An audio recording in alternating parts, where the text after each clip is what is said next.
ಒಂದು ನಿಮಿಷ, ಆ ಸಬ್ಜೆಕ್ಟೇ ಅಲ್ಲ, ಮುಗಿದೋಗಿರೋ ಅಧ್ಯಾಯ.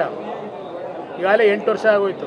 8 ವರ್ಷ ಆಗಿದೆಯೋ 10 ವರ್ಷ ಆಗಿದೆಯೋ, ಅವರ ವಿಷಯಗಳ ಬಗ್ಗೆ ಚರ್ಚೆ ಅನವಶ್ಯಕ. ನನಗೆ ಭಗವಂತ ನೋಡ್ಕೊತಾನೆ. ಭಗವಂತ ಮಾಡ್ಕೊಳ್ಳಿ ಹಿಡ್ಕೊಂಡಿದ್ದಾರೆ. ಯಾರು ಏನು ಚರ್ಚೆ ಮಾಡ್ತಾರೆ ಮಾಡಲಿ.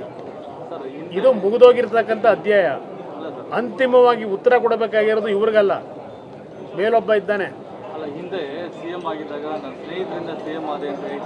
ಯಾರು? ನಾನೇ ಯಾವಾಗ ಹೇಳಿದ್ದೀನಿ?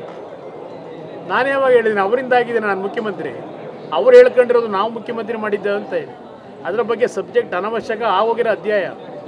ಅದರ ಬಗ್ಗೆ ಈಗ ನಾನು ಚರ್ಚೆ ಮಾಡಬೇಕಾದ ಅನವಶ್ಯಕ. ಅಂತಿಮವಾಗಿ ಈ ರಾಜ್ಯದಲ್ಲಿ ಮುಂದೆ ಏನೇನಾಗುತ್ತೆ ಸ್ವಲ್ಪ ಕಾದು ನೋಡಿ. ಬಟ್ ಈಗ ಸಿದ್ದರಾಮಯ್ಯ ಮತ್ತೆ ಡಿ ಕೆ ಶಿವಕುಮಾರ್ ಸವಾಲು ಹಾಕಿದ್ದಾರೆ, ನಾವು ಫ್ಲೈಟ್ ಕಳಿಸ್ತೀವಿ, ಸ್ಪೆಷಲ್ ಫ್ಲೈಟ್ ಬಂದು ನಮ್ಮ ರಾಜ್ಯದಲ್ಲಿ ಏನೇನಾಗಿದೆ ನೋಡಲಿ ಅಂತ ಒಂದು ಸವಾಲು ಹಾಕಿದ್ದಾರೆ. ಅಯ್ಯೋ, ಅವರು ಬಂದು ನೋಡಬೇಕಾಗಿಲ್ಲ, ನಾವೇ ದಿನ ನೋಡ್ತಾ ಇದ್ದೀವಲ್ಲ. ಪ್ರಧಾನಮಂತ್ರಿಗಳು ಬಂದಿಲ್ಲ, ಏನು ನೋಡಬೇಕಾಗಿಲ್ಲ.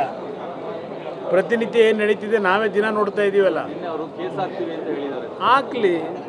ದೇಶದ ಕಾನೂನು ವ್ಯವಸ್ಥೆಯಲ್ಲಿ ಏನು ಬೇಕಾದರೂ ಆ್ಯಕ್ಷನ್ ತಗೊಳ್ತಕ್ಕಂಥದ್ದಕ್ಕೆ ಡಾಕ್ಟರ್ ಬಾಬಾ ಸಾಹೇಬ್ ಅಂಬೇಡ್ಕರ್ ಅವರು ಎಲ್ರಿಗೂ ಒಂದು ಸಂವಿಧಾನದಲ್ಲಿ ಶಕ್ತಿ ಕೊಟ್ಟಿದ್ದಾರೆ.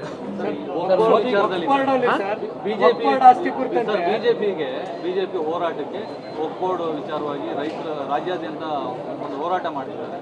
JDS ಸಪೋರ್ಟ್ ಇರುತ್ತೆ.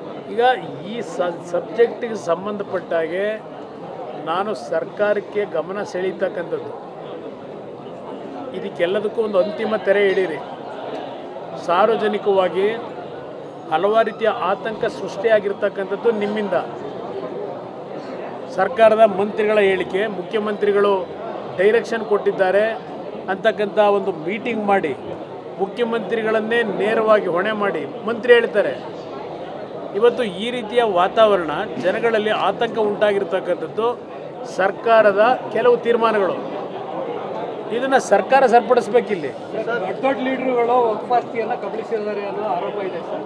ಆ ಕುರಿತಂತೆ ತಮ್ಮ ಅಭಿಪ್ರಾಯ ಏನು? ಅದು ಹಿಂದಿನ ದಿನಗಳಲ್ಲಿ ಹಲವಾರು ರಾಜ್ಯದ ರಾಜಕಾರಣದಲ್ಲಿರ್ತಕ್ಕಂಥ ರಾಜಕಾರಣಿಗಳೇ ಭಾಳ ಪ್ರಮುಖವಾದಂಥ ಸ್ಥಾನಮಾನಗಳನ್ನು ಹೊಂದಿದ್ದಂಥವರೇ ಕೋಟ್ಯಾಂತರ ರೂಪಾಯಿ ಬೆಲೆ ಬಾಳ್ತಕ್ಕಂಥ ವಕ್ಫಾಸ್ತಿಯನ್ನು ಲೂಟಿ ಮಾಡಿದ್ದಾರೆ ಅಂತಕ್ಕಂಥದ್ದು ಜಗಜ್ಜಾಹೀರಾಗಿದೆ.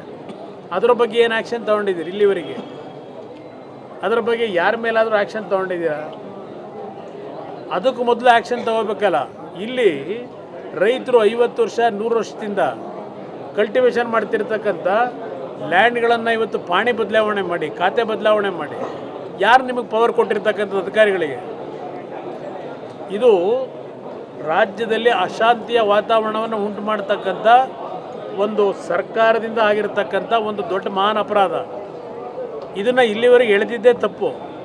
ಸರ್ಕಾರಕ್ಕೆ ಈಗಲೂ ಎಚ್ಚರಿಕೆ ಕೊಡ್ತೇನೆ, ಸ್ಪಷ್ಟವಾದಂಥ ನೀತಿಯನ್ನು ಜನತೆ ಮುಂದೆ ಇಡಿ. ಇದು ನಾನು ಹೇಳ್ತಕ್ಕಂಥದ್ದು.